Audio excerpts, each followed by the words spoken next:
ہاتھ پاؤں اور تمام جسم کے گناہوں کی وجہ سے ہوتا ہے۔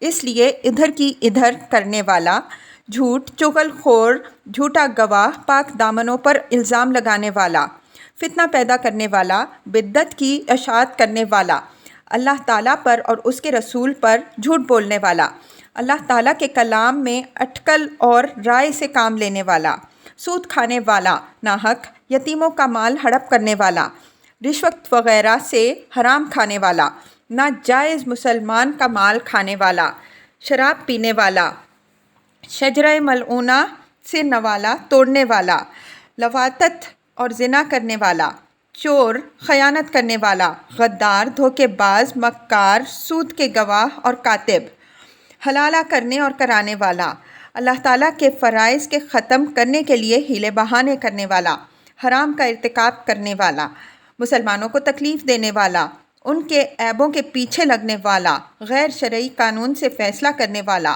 غیر شرعی باتوں کا فتویٰ دینے والا، گناہوں اور زیادتیوں پر مدد کرنے والا، ناجائز قتل کرنے والا، حرم میں بے دینی پھیلانے والا، اسماء و صفات کے حقائق مطلق کرنے والا اور ان میں کفر سے کام لینے والا، اپنی رائے، ذوق اور تدبیر کو سنت پر مقدم کرنے والا، نوحہ کرنے والی، نوحہ سننے والے، حرام گانا گانے والے اور انہیں سننے والے، قبروں پر مسجدیں بنانے والے، ان پر قندیلیں اور چراغ جلانے والے، دیتے وقت پورا لینے والے مگر دیتے وقت کم دینے والے، جبار اور متکبر، ریاکار، آنکھ یا زبان وغیرہ سے نکتہ چینی کرنے والے، اسلاف کو برا کہنے والے، کاہن، نجومی، رمال، جفار اور فال وغیرہ کھولنے والوں کے پاس جانے والے اور ان سے پوچھ کر ان کی باتوں کی تصدیق کرنے والے، ظالموں کے مددگار جنہوں نے غیروں کی دنیا کے بدلے اپنی آخرت بیچ ڈالی،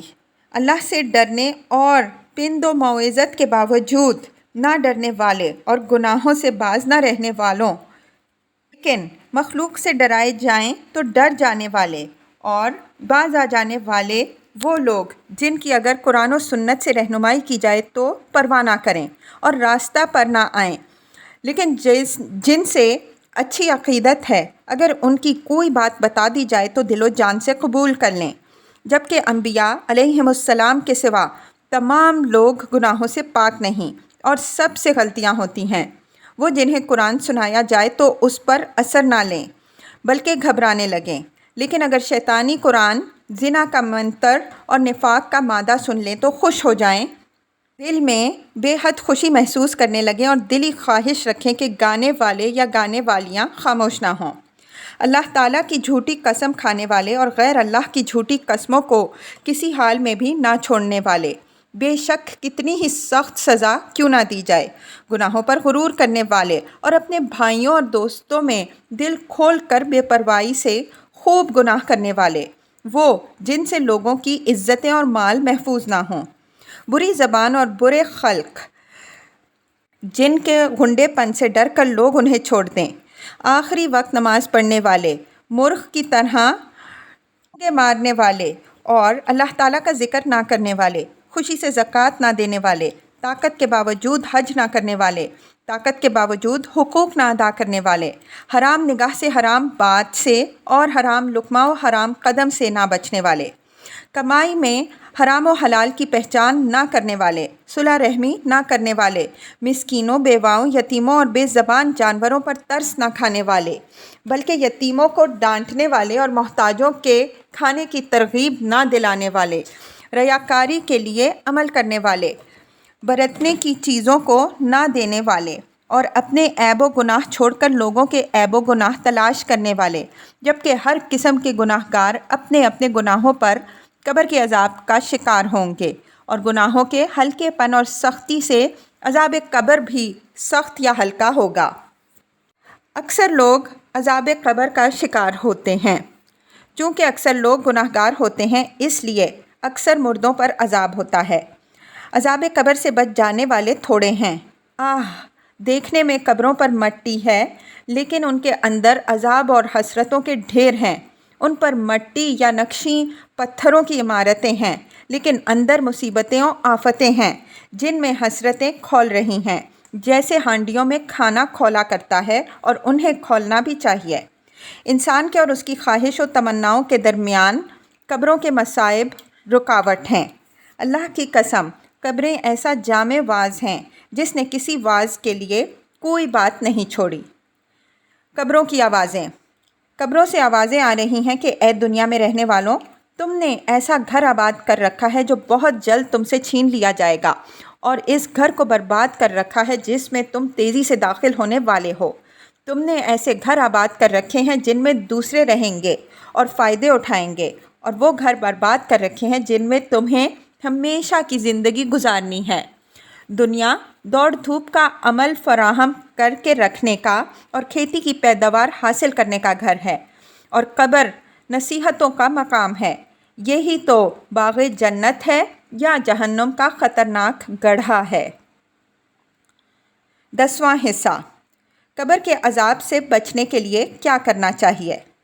مختصر جواب، ان تمام اسباب سے بچنا جو قبر عذاب کا باعث ہیں۔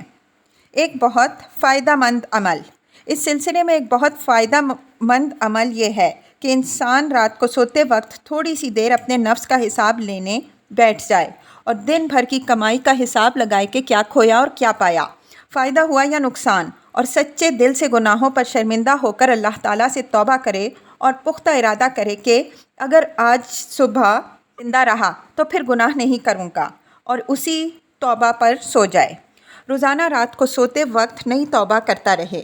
اگر رات میں فوت ہو گیا تو توبہ پر فوت ہو گیا، اور اگر زندہ رہا تو نیک اعمال کے لیے خوشی خوشی کمر بستہ ہوگا کہ اللہ تعالیٰ نے مجھے زندگی کا ایک دن اور دے دیا کہ رب کی ملاقات کے لیے تیاری کر لوں، اور جو کچھ زیادتیاں ہوئی ہیں ان کی رو دھو کر تلافی کر لوں اور معافی مانگ لوں۔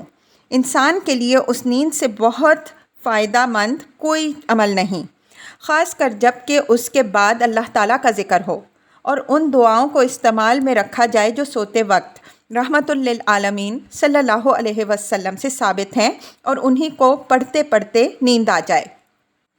مفصل جواب۔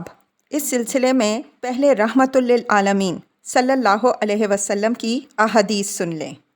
نمبر 1، فرماتے ہیں کہ اللہ تعالیٰ کی راہ میں ایک دن کا دینا 1 مہینے کے دن کے روزے سے اور رات کے قیام سے بہتر ہے، اور اگر مر جائے تو جو عمل کرتا تھا ہمیشہ رہے گا، روزی کا سلسلہ بھی ختم نہ ہوگا اور فتنوں سے بچ جائے گا۔ مسلم۔ نمبر 2، ہر مرنے والے کے اعمال ختم ہو جاتے ہیں سوائے اس کے جو اللہ تعالیٰ کی راہ میں پہرا دیتے ہوئے مر جائے، اس کا عمل قیامت تک جاری رہتا ہے اور وہ قبر کے عذاب سے محفوظ رہتا ہے۔ ترمذی۔ ایک شخص نے سوال کیا، یا رسول اللہ صلی اللہ علیہ وسلم، یہ کیا بات ہے کہ شہداء کے علاوہ تمام مومن قبر میں آزمائے جائیں گے؟ فرمایا، ان کے سروں پر تلوار کی چمک آزمائش سے کافی ہو گئی۔ نسائی۔ اللہ کے نزدیک شہداء کی 6 خصوصیات ہیں۔ نمبر 1، خون گرتے ہی اللہ اسے بخش دیتا ہے اور وہ اپنا گھر جنت میں دیکھ لیتا ہے۔ نمبر 2، عذاب قبر سے محفوظ رہتا ہے۔ نمبر 3، بڑی گھبراہٹ سے امن میں رہے گا۔ نمبر 4، اس کے سر پر عزت کا تاج رکھا جائے گا جس کا ایک ایک یا دنیا اور دنیا کے اندر جو کچھ ہے اس سے بہتر ہوتا۔ نمبر 5، 72 موٹی موٹی آنکھوں والی حوروں سے شادی کرے گا اور اپنے 70 رشتہ داروں کی سفارش کرے گا۔ ترمذی، ابن ماجہ۔ حضرت ابن عباس رضی اللہ عنہ کا کانوں سنا واقعہ۔ نمبر 6، حضرت ابن عباس رضی اللہ عنہ کا بیان ہے کہ ایک صحابی نے لا علمی میں ایک قبر پر خیمہ لگا لیا۔ اندر سے سورہ ملک پڑھنے کی آواز آئی۔ قبر والے نے اول سے آخر تک اس سورہ کی تلاوت کی۔ آپ نے رحمت للعالمین صلی اللہ علیہ وسلم کے پاس آ کر یہ واقعہ بیان کیا۔ فرمایا، یہ سورت قبر عذاب کو روکنے والی اور اس سے نجات دینے والی ہے۔ ترمذی۔ نمبر 7، حضرت ابن عباس رضی اللہ عنہ نے ایک شخص سے فرمایا، کیا میں تمہیں بطور تحفہ کے ایک حدیث نہ سناؤں؟ تم اسے سن کر خوش ہوگے۔ وہ شخص بولا، ضرور سنائیے۔ فرمایا، سورہ ملک پڑھا کرو۔ اسے تم بھی یاد کر لو اور اپنی بیوی بچوں کو بھی یاد کرا دو اور اپنے گھر والوں اور پڑوس کے بچوں کو بھی یاد کرا دو، کیونکہ یہ نجات دینے والی اور جھگڑنے والی ہے۔ یہ قیامت کے دن اپنے پڑھنے والے کے لیے رب سے جھگڑے گی کہ اگر وہ جہنم میں ہوگا تو رب سے درخواست کرے گی کہ آپ اسے جہنم کے عذاب سے بچا دیں۔ اللہ تعالیٰ اس کی وجہ سے عذاب قبر سے بچا کر رکھتا ہے۔ رحمت للعالمین صلی اللہ علیہ وسلم نے فرمایا، میری خواہش ہے کہ سورہ ملک میری امت کے ہر فرد کو یاد ہو۔ عبداللہ بن حمید۔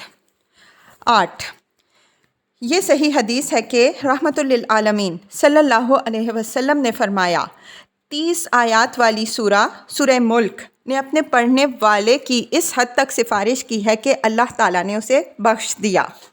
نمبر 9، جو پیٹ کے مرض کی وجہ سے مر جائے وہ شہید ہوگا، قبر کے عذاب سے بچا لیا جائے گا اور اس کے لیے صبح و شام جنت سے رزق آتا رہے گا۔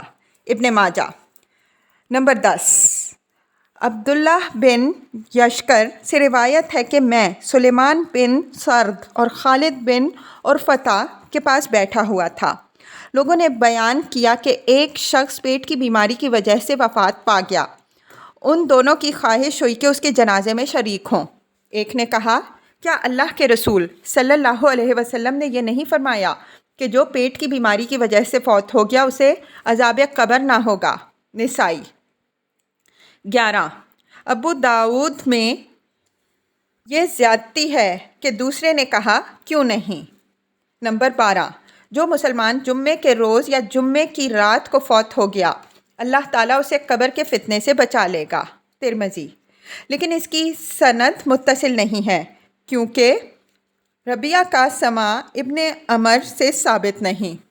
ایک روایت میں ربیعہ اور ابن عمر کے درمیان ایاز بن عقبہ فہری ہیں۔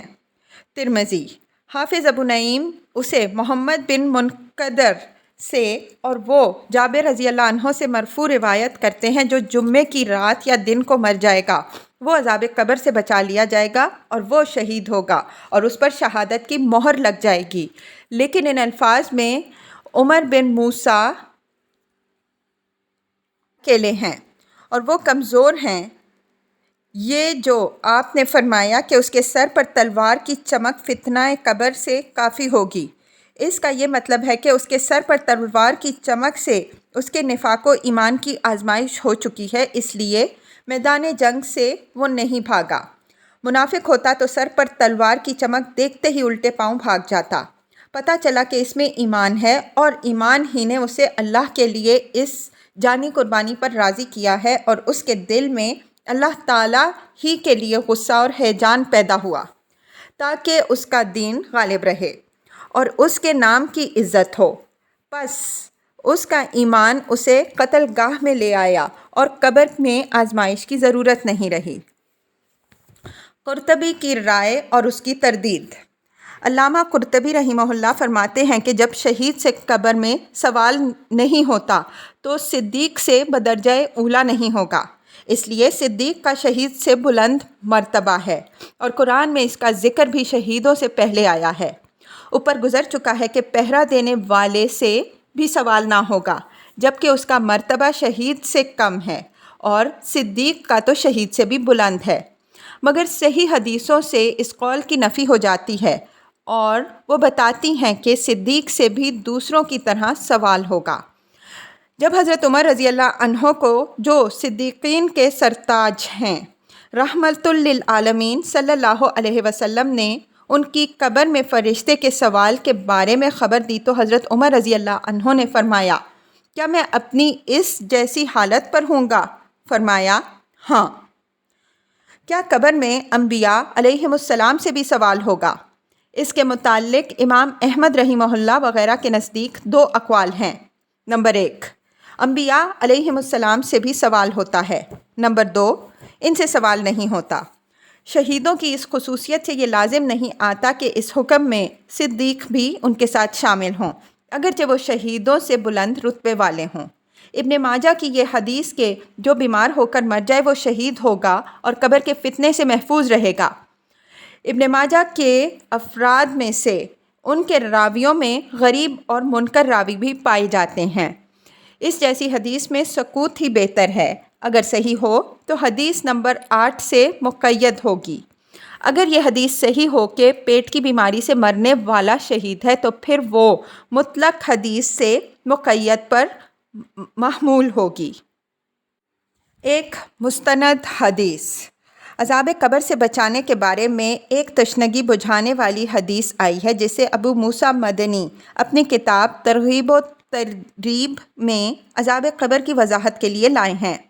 فرج بن فضالہ، ہلال ابو جبلہ اور سعید بن مسیب رحمہم اللہ اور وہ عبد الرحمن بن ثمرہ سے روایت کرتے ہیں کہ ہم مدینہ کے ایک چبوترے پر جمع تھے کہ رحمت للعالمین صلی اللہ علیہ وسلم ہمارے پاس تشریف لائے اور کھڑے ہو کر فرمایا کہ کل رات میں نے ایک عجیب خواب دیکھا۔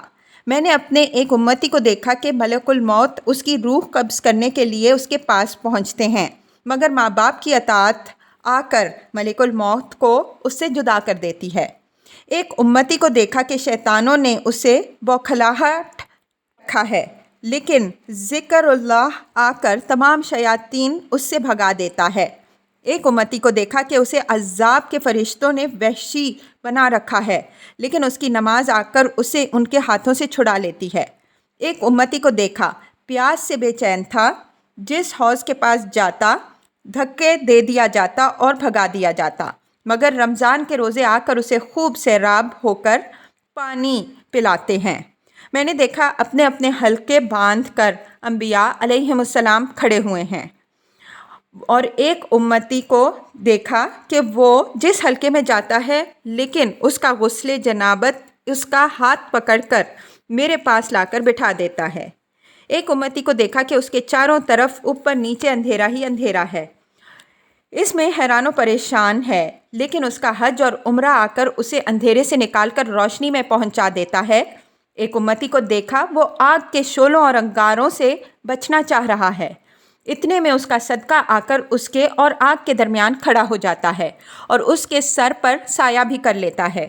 ایک امتی کو دیکھا کہ وہ مومنوں سے بات کرنا چاہتا ہے، لیکن کوئی اس سے بات نہیں کرتا، مگر اس کی صلہ رحمی آ کر کہتی ہے، مسلمانوں، یہ صلہ رحمی میں پیش پیش رہتا تھا، اس سے بولو۔ ایک امتی کو دیکھا کہ اسے جہنم کے فرشتوں نے پریشان کر رکھا ہے، لیکن امر بالمعروف اور نہی عن المنکر آ کر ان کے ہاتھوں سے چھڑا لیتا ہے اور رحمت کے فرشتوں میں داخل کر دیتا ہے۔ ایک امتی کو دیکھا کہ دو زانو بیٹھا ہے اور اس کے اور اللہ تعالیٰ کے درمیان پردہ لٹکا ہے، لیکن اس کا حسن خلق آتا ہے اور ہاتھ پکڑ کر اللہ تعالیٰ کے پاس لے جاتا ہے۔ ایک امتی کو دیکھا کہ اس کا اعمال نامہ اس کے بائیں طرف سے جاتا ہے، لیکن اس کے پاس خوف الہی آ کر اعمال نامہ کر دائیں طرف رکھ دیتا ہے۔ ایک امتی کو دیکھا کہ اس کی کل ہلکی ہے، لیکن اس کے پاس بچپن میں مر جانے والے بچے آتے ہیں اور اس کا وزن بھاری کر دیتے ہیں۔ ایک امتی کو دیکھا کہ جہنم کے کنارے کھڑا ہے، لیکن اس کے پاس اللہ تعالیٰ سے امید آتی ہے اور اسے وہاں سے ہٹا لیتی ہے اور وہ چلا جاتا ہے۔ ایک امتی کو دیکھا کہ وہ آگ میں گر گیا ہے، لیکن آنسو کا وہ قطرہ آتا ہے جو اللہ تعالیٰ کے خوف سے گرا تھا اور اسے جہنم سے نکال لیتا ہے۔ ایک امتی کو دیکھا کہ پل صراط پر کھڑا ہوا اس طرح کانپ رہا ہے جیسے آندھی میں کھجور کا تنا ہلتا ہے، لیکن اس کا اللہ تعالیٰ کے ساتھ حسن حال آ کر اس کی کپکپاہٹ کو دور کر دیتا ہے۔ ایک امتی کو دیکھا کہ پل صراط پر گھسٹ رہا ہے، کبھی گھسٹتا ہے اور کبھی لٹک جاتا ہے، لیکن اس کی نماز آ کر اسے اس کے پیروں پر کھڑا کر دیتی ہے اور بچا لیتی ہے۔ اور ایک امتی کو دیکھا کہ جنت کے دروازوں پر پہنچ جاتا ہے، مگر دروازے بند ہو جاتے ہیں، لیکن کلمہ توحید آ کر دروازے کھلوا کر اسے جنت میں داخل کرا دیتا ہے۔ حافظ ابو موسیٰ فرماتے ہیں کہ یہ حدیث اعلیٰ درجے کی حسن ہے۔ اسے سعید بن مسیب رحمہ اللہ، عمر بن زر اور علی بن زید روایت کرتے ہیں۔ انہی جیسی حدیثوں کے بارے میں کہا گیا ہے کہ انبیاء علیہم السلام کے خواب بھی وہی ہیں، لہٰذا یہ حدیث اپنے ظاہری مطلب پر ہے، یہ خواب ان کی خوابوں کی طرح نہیں جو تعبیر کی منت ہوتی ہیں۔ مثال کے طور پر آپ نے خواب دیکھا جیسے آپ کی تلوار ٹوٹ گئی، یہ بھی دیکھا کہ گائے ذبح کی گئی، اور آپ نے یہ تعبیر کر لی کہ احد میں مسلمانوں کو شکست ہوگی۔ یہ بھی دیکھا کہ آپ عقبہ بن رافع کے گھر پر ہیں۔ اسی طرح سمرہ، علی اور ابو والی صحیح مزید روایتوں میں آپ صلی اللہ علیہ وسلم کے ایک لمبے خواب کا بیان ہے جس میں برزخ میں عذاب دیے جانے والوں کی سزاؤں کا ذکر ہے، جبکہ اس قسم کے خواب تعبیر کے محتاج ہوتے ہیں، مگر اس خواب میں عذابوں کے ساتھ ان اعمال کا بھی بیان ہے جو صاحب عمل کو عذاب سے چھڑا دیتے ہیں۔ حلال ابو جبلہ مدنی ہیں اور اسی حدیث سے پہچانے جاتے ہیں۔ انہیں ابی حاتم نے اس کے باب سے ذکر کیا۔ اسی طرح حاکم ابو احمد اور حاکم ابو عبداللہ نے ابو حیل کو مسلم سے نقل کر کے کیا ہے۔ یہ حدیث ابو جبلہ سے فرج بن فضالہ بیان کرتے ہیں۔ یہ درمیانے درجے کے راوی ہیں، نہ تو مضبوط ہیں اور نہ متروک، اور ان سے ابو الخطیب بشر بن الولید فقیہ بیان کرتے ہیں کہ جن کے اچھے خیالات اور اچھی راہ تھی۔ میں نے شیخ الاسلام سے اس حدیث کی بڑائی سنی۔ آپ نے فرمایا سنت کے اصول اس کی گواہی دیتے ہیں اور یہ بہترین احادیث میں سے ہیں۔ 11واں حصہ، کیا قبر میں مسلمان، منافق اور کافر سب سے سوال ہوتا ہے یا مسلمانوں منافق کے ساتھ خاص ہے؟ علماء کے اقوال۔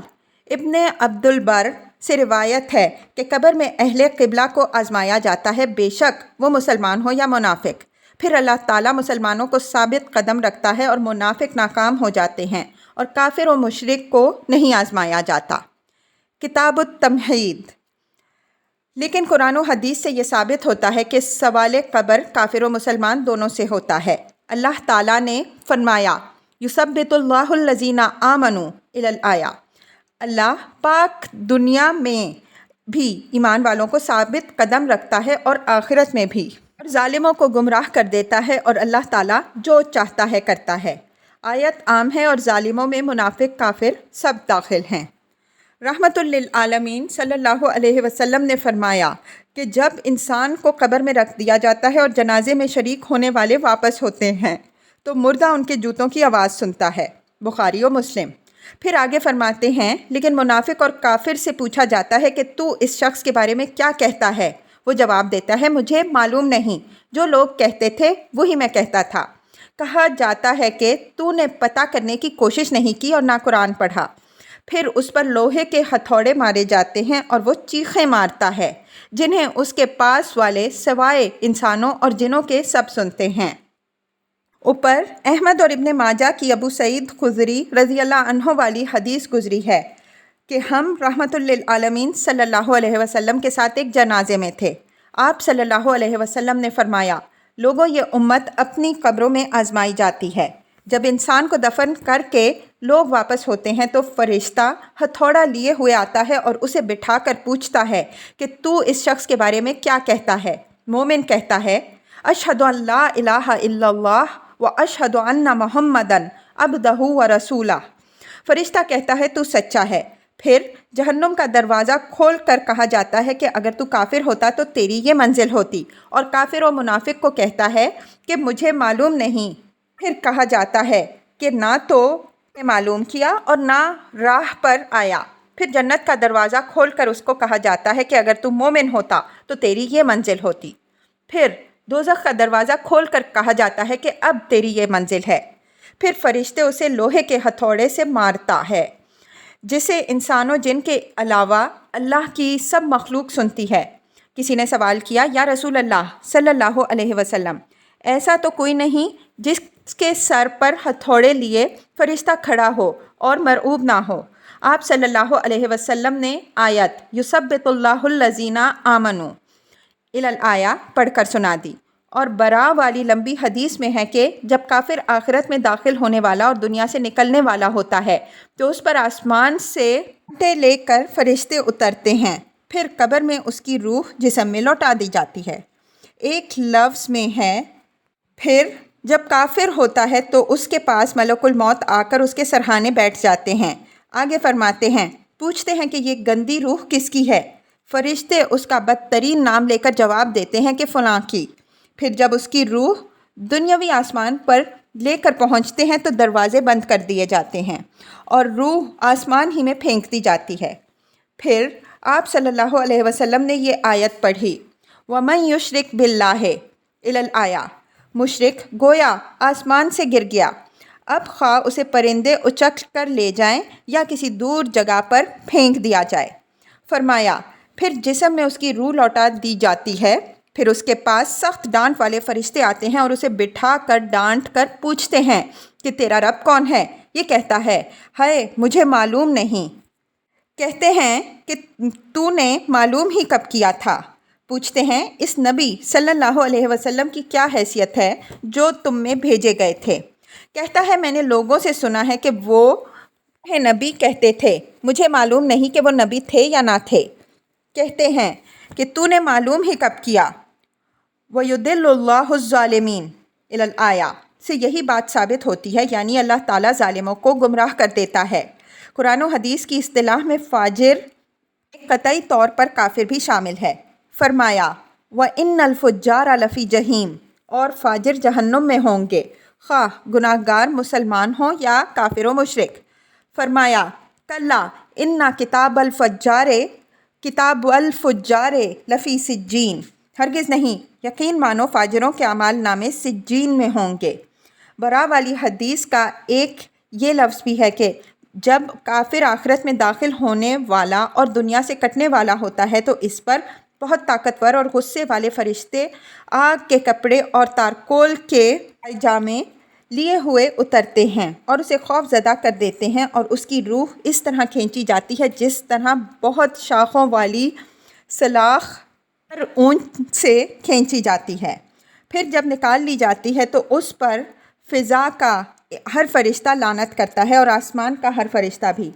آگے فرماتے ہیں کہ جب لوگ واپس جاتے ہیں تو وہ ان کے قدموں کی آواز سنتا ہے، پھر پوچھتا ہے کہ اے شخص تیرا رب کون ہے، نبی کون ہے اور دین کون ہے؟ یہ جواب دیتا ہے مجھے نہیں پتہ۔ کہا جاتا ہے کہ تو نے معلوم ہی کب کیا؟ برا والی حدیث کا ایک لفظ یہ بھی ہے کہ ہم رحمت للعالمین صلی اللہ علیہ وسلم کے ساتھ ایک انصاری کے جنازے میں شریک ہوئے۔ آگے فرماتے ہیں جب کافر دنیا میں پیٹھ موڑنے والا اور آخرت کی طرف بڑھنے والا ہوتا ہے اور اس کی موت کا وقت ہوتا ہے تو اس پر فرشتے آگ کا کفن اور آگ کی بدبو لے کر اترتے ہیں، پھر اس کی روح اس کی قبر کی طرف لوٹا دی جاتی ہے، پھر اس کے پاس دانتوں سے مٹی ہٹاتے اور بالوں سے زمین کھودتے ہوئے منکر نکیر آتے ہیں، ان کی آواز سخت کڑک کی طرح اور آنکھیں اچکنے والی بجلی کی طرح ہوتی ہیں۔ یہ اسے بٹھا کر پوچھتے ہیں کہ اے شخص تیرا رب کون ہے؟ یہ جواب دیتا ہے کہ مجھے نہیں پتہ۔ قبر کے ایک کونے سے آواز آتی ہے تو نے معلوم ہی کب کیا؟ پھر فرشتے اسے اس قدر بھاری لوہے کے ہتھوڑے مارتے ہیں کہ اگر اس سے ساری دنیا بھی مل کر اٹھانا چاہے تو نہ اٹھا سکے، اور اس کی قبر اس قدر تنگ ہو جاتی ہے کہ پسلیوں میں پسلیاں نکل جاتی ہیں۔ ایک حدیث شریف میں ہے کہ جب کافر مردہ رکھ دیا جاتا ہے تو اس کے پاس منکر نکیر آتے ہیں اور اسے بٹھا کر پوچھتے ہیں تیرا رب کون ہے؟ یہ کہتا ہے مجھے معلوم نہیں۔ فرشتے کہتے ہیں تو نے معلوم ہی کب کیا؟ برا والی حدیث میں عام بیان کرنے والے یقین کے ساتھ کافر ہی کا لفظ لائے ہیں، ہاں بعض فاجر اور بعض منافق و مرتاب بھی لائے ہیں۔ یہ لفظ راوی نے بطور شک استعمال کیا کہ مجھے معلوم نہیں کہ منافق کہا یا مرتاب، لیکن کافر و فاجر کا لفظ لانے والوں کو شک نہیں، اس لیے ان کی روایت جو یقین سے بیان کرتے ہیں اور بہت بھی ہیں۔